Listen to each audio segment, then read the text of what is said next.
Well, hello everybody. Hello. It's time for What's for Dinner.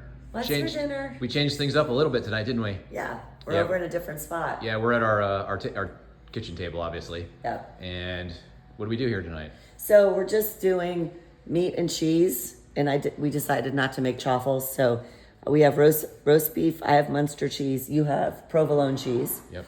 And then onion, tomato, and then guac. And you have a leftover brat. And then we both have leftover bacon chicken ranch. And I have a dollop of full fat sour cream. And lots of Redmond's real salt. Yep. And so also in the little drink container over there, we just typically have water, and we put a little splash of lemon and lime in our water, and just kind of spritz it up a little bit, and that's what we'll typically have to drink. So tonight's just a little bit of leftovers and a light dinner kind of. Sometimes we're in that mood. Yeah. You know, we don't want to make it. Well, I mean, it's not fun to cook every single night. It's just not. That's true. So did you have something you were going to say? Because I was going to ask you a question. No, go ahead. So, any of this stuff that we're having tonight, will any of this cause your insulin and sugar to spike? This will not. So, a couple things. Today, someone said to me, "I don't have a lot of carbohydrates. I eat pasta when I have a pasta craving. I eat gluten-free pasta. Gluten-free is the same carbohydrate content as regular pasta. If anything, it might be 1 or 2 grams less." But it's still going to be in the 40s, the high 30s, 40s, okay? So gluten-free stuff is a scam. Gluten-free stuff is tapioca starch, rice starch, or potato starch as the first ingredient. Excuse me. Okay? Nothing in here is going to spike your sugar unless you added bread for the sandwiches, you added rice to go with this, you added some type of mashed potatoes, or what am I missing? Those are the usual starches. In what you're drinking and whatnot, you can have drinks that have a lot of sugar in them. Orange juice. People don't realize orange juice it's like 30 grams of carbs per 8 ounces. I mean, 8 ounces is a tequila shot. No one drinks 8 ounces of orange juice. It's more like 3 of those. Also condiments, so when you go putting ketchup and things like that on, for instance, if I had ketchup with the mustard on my hot dog or bratwurst over there, ketchup typically has quite a bit of sugar in it. So that kind of stuff can sneak in if you're not careful. And then that doesn't even, we're talking about putting different condiments on there. That doesn't include the seed oils that go in there. Right. Which are a major problem with inflammation. So seed oils is probably just as dangerous and detrimental to insulin resistance and diabetes as sugar or carbohydrates. The problem is all processed carbohydrates, all processed foods have seed oils in them. So they do go hand in hand. If you wanted to just get rid of seed oils, that's vegetable, sunflower, canola, soybean, all of that, you want to get rid of that, you can eat whatever's left over without industrial seed oil, but it won't be a lot. Yeah. Remember, guys, of course, we've said this before, and we do repeat ourselves a lot because there's a lot of new folks that come on. That's their very first time ever hearing this stuff. Yeah. So we talk about metabolic health here. So metabolic health, again, I just want to stress or emphasize that is your body's relationship with sugar and how it responds to the sugar, the insulin response to sugar. So that's one of the things that we talk about. The other thing we need to talk about too, we need to mention more often probably, is how there is no such thing as an essential carbohydrate. Right.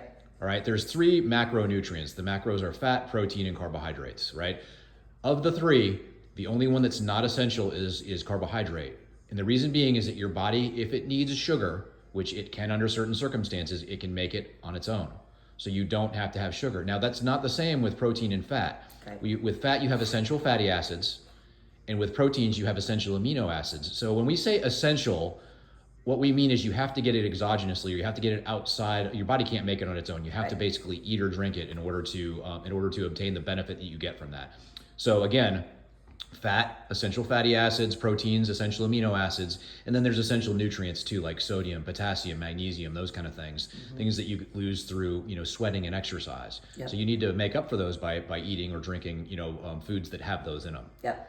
And speaking of that, we're talking about salt. Is salt bad? What about putting too much salt in? Right, 2 people today told me I try to watch salt. Salt's never been a problem. It's insulin. It's salt took the fall for sugar back when. It's sugar. Sugar causes your insulin to rise. Insulin grabs onto water molecules and makes you swollen and inflamed. And then your body has to push extra hard to get everything circulating, and that makes high blood pressure.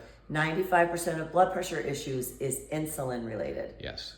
Okay, not salt. So the insulin causes your body to retain the Retain salt. the salt. Mm-hmm. And then what happens? Then somebody does some blood work and they see, oh my gosh, look how high your salt is. That must be why you have high blood pressure. No, I don't think anyone's salt's really high, but as soon as you get diagnosed with blood pressure, they say watch your salt. Okay. Got to do a. This cat's freaking out. Yeah, I don't know what's going on. She must be excited. We're on TV here. You got to do the heart healthy diet, which is just full of carbohydrates. When people get like type 1 diabetics get put in the hospital for ketoacidosis, diabetic ketoacidosis, and their blood sugar is 600, you know what they serve them the next morning for breakfast? Pancakes, a muffin, and juice with sugar-free syrup. Give me a break. Give me a break. Yeah. And then load with insulin. Like, come on. So remember, today I diagnosed someone with pre and full-blown diabetes.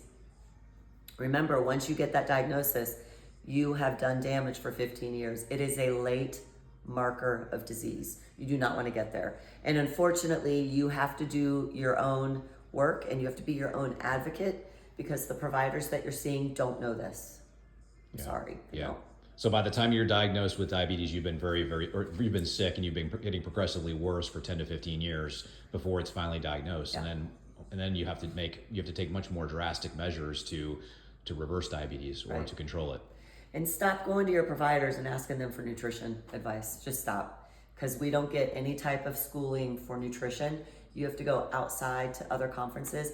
I tell patients all the time, going to conferences for low carb and hormones and functional medicine costs way more, like triple and quadruple more than my master's degree for nurse practitioner. And I learned nothing about health in there. So don't ask them. Right on. What Anything else? I don't know. No, I don't think so. I think we're good. We just want to reiterate to you guys that we know we make this look easy sometimes, or maybe we don't for some of you. I don't know. But it's not easy, but it's worth it. And guys, the hardest part about eating this way is just like anything else. Starting an exercise plan, changing your finances and working on those is the hardest part is starting. Right. Once you get started and once you get going, it's totally doable. Yeah. And it will progress fast. And go ahead. And you guys know I've been sick for the last 3 weeks. I've had COVID. Finally got my taste and smell back. You can still hear it in my voice. I wanted carbs so bad. I wanted candy and chocolate and pizza and grilled cheese. Yeah, you were craving and you were making, it was, and I was saying it out loud Yes. and he's like, well, you can't. And then it's like, well, of course I'm not. But it's not easy for us all the time either. No, we go through phases too. We're all human. And so I just know I'll feel terrible. And I know my body doesn't need sugar when I'm trying to heal it. Like I know those things on a intellectual, but cravings are strong. They are. But that's why you need a pal. You're my pal. That's right. Food addiction is a tough nut to crack, man. It's a lot stronger than we give it credit for. And once an addict, always an addict. Always, yes. So it's just waiting right there. That's why sometimes it's hard for me to even pick a cheat meal because I know I will get sent off the rails. And you'll hear those folks who'll be like, well, just a little bit of this or a little bit of that is Yeah. okay every now and then in moderation. Listen, for addicts, it's not okay to have just a little bit of cocaine. It's not okay to have a little bit of alcohol. Once you're there, you're there. And nobody has friends that quit smoking, and you didn't go up to them to go, when are you going to have a cheat cigarette? They'd be like, what do you mean? When are you going to cheat and have a cigarette? Like, when are you going to cheat and have pizza? They'd be like, that's ridiculous. So you have to know what kind of addict you are. I'm severe. Some people can do the moderation thing. I don't recommend it. It's very difficult, and it's a slippery slope. Sure is. All right, guys. Well, tell us what you're all having for dinner. Yes. And we love you guys. We're your biggest fans, and God bless you all. And we'll see you next time. Yep. Bye. Bye.